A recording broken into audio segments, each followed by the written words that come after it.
These are the parts that you're going to need for doing the carbon fiber. This is the type of epoxy that I use. It's a clear cast. Basically, it's a 2-to-1 mix ratio. Has a very good, very clear crystal finish when it's all done. It's very easy to mix. I've had very good luck with it. Another brand I use is called Max Clear HP. It's high performance, also has UV inhibitors in it. Both have been very good products. This one's much cheaper, but as far as longevity, it's lasted pretty long so far, so I haven't had any problems out of it. This is my scale I use. I put basically our cup on here, measure it, turn it on, and it's going to tell me exactly what we need to mix. So you're going to mix this part here 2 to 1, so part A and then part B. So that's how I mix everything here. If you're going to do 50 grams, you do 25 of the hardener and 50 of the product, and measure it on here. Makes it easy. These scales are very cheap. You can buy them off eBay. Acetone is another thing that we use. That's to get all the bubbles out. I put it in a sprayer and just label it. That way you don't get it on anything. These are the cups that I use right here. I just use normal plastic cups. I do 1 cup when I regularly mix, and then I put it into another cup and switch it back and forth. That way it gets properly mixed. These are the paint brushes that I use in the video. They're very easy. You can buy them at Harbor Freight, a couple bucks. I just wanted to let you know some of the products that we use. This is the 3M that I use, the high strength contact adhesive. That's for bonding the pieces. I'll probably go over that a couple times in this video, but these are the basic products that you're going to need to make this all work. These are the pieces we're going to start with. Or actually the headlight switch, sorry about that. It was tan, and we painted it black. Because you have to paint all the pieces black underneath before you put the carbon on. That's why all these pieces right here used to be wood grain, but we actually painted them black.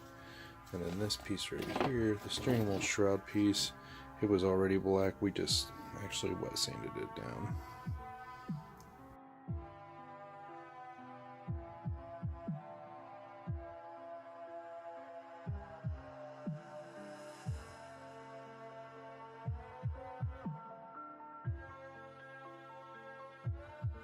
Move everything sectioned off to be able to cut our pieces. The reason why we put the tape on here is so that there's no frayed edges. You'll end up pulling the weaves out, causing problems when you go to lay the carbon fiber down.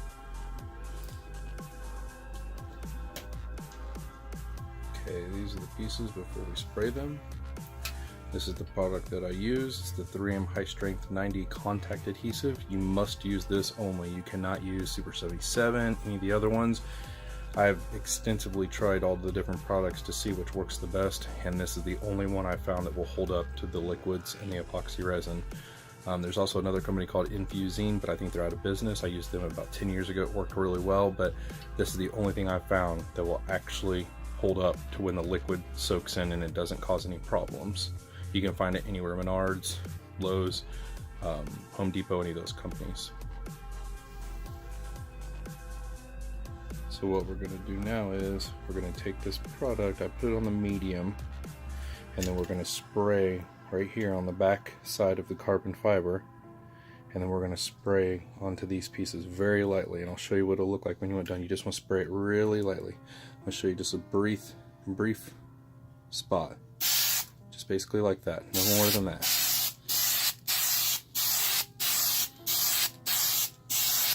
You want to keep it about 14 inches away. You don't want to put it on too heavy.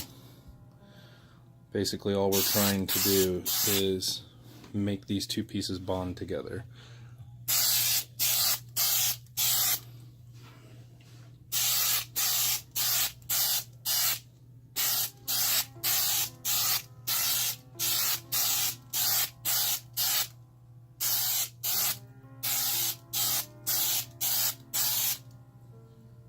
That'll pretty much be about it. Okay, we started putting this carbon fiber on this piece. We want to start in the center and work our way out because this is kind of downdraft it goes in.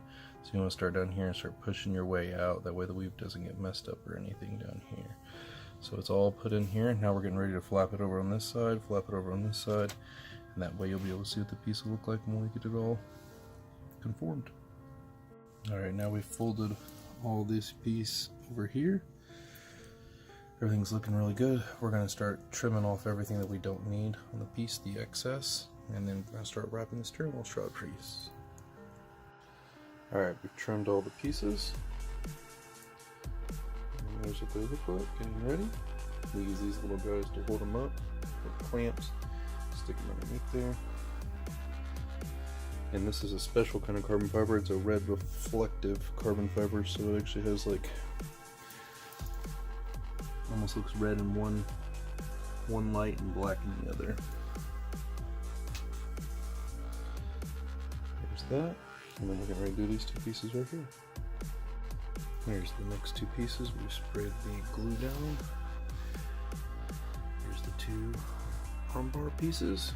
We're getting ready to attach the carbon fiber tip. We're going to let it sit and wait for about 15-20 minutes for it to cure up and tack up, so that way we can put them together. They'll have a permanent bond.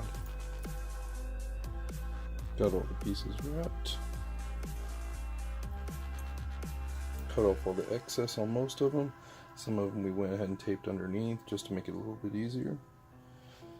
So they look like when they're ready to go. Next step is the epoxy.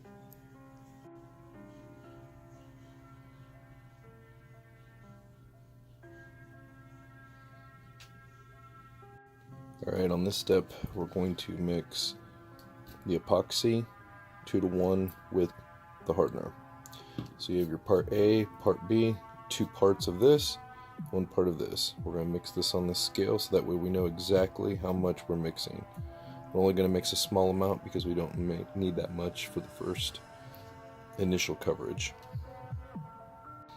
Now I've mixed this from cup A, which is the original cup that we mixed everything in, about 5 times, switching it back and forth.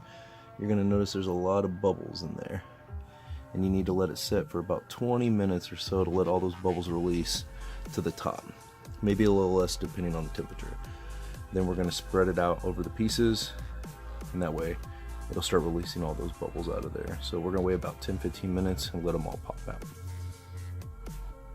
Okay, now that all the bubbles are mostly out of there, sorry about the focus, a lot of the bubbles are gone, it's more clear.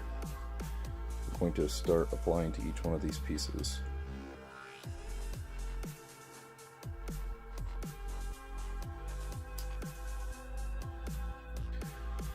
Alright, this is after 1 coat. You want to make sure it's saturating down into the carbon. If you have a lot of bubbles, what I do is I take some acetone in a spray bottle and I'll just mist it .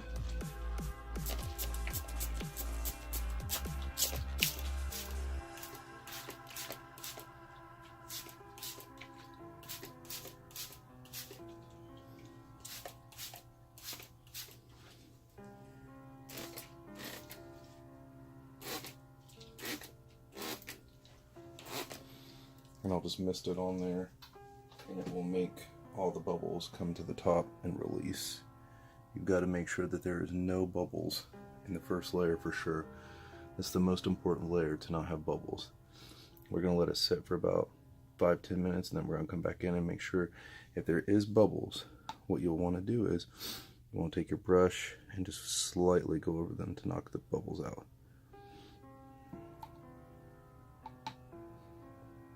We've mixed up our batch of epoxy. Got a lot of bubbles in it. We need to let them sit for about 10-15 minutes, let all those bubbles release. We're getting ready for our second layer of epoxy. And just like the previous step, we're going to just brush everything on. This time you want to make it a little bit thicker.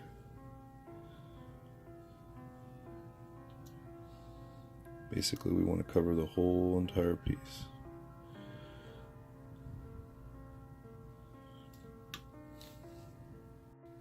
Alright, here's after 2 layers of epoxy. Gonna start looking a little bit more in depth. Still have a few more layers to go.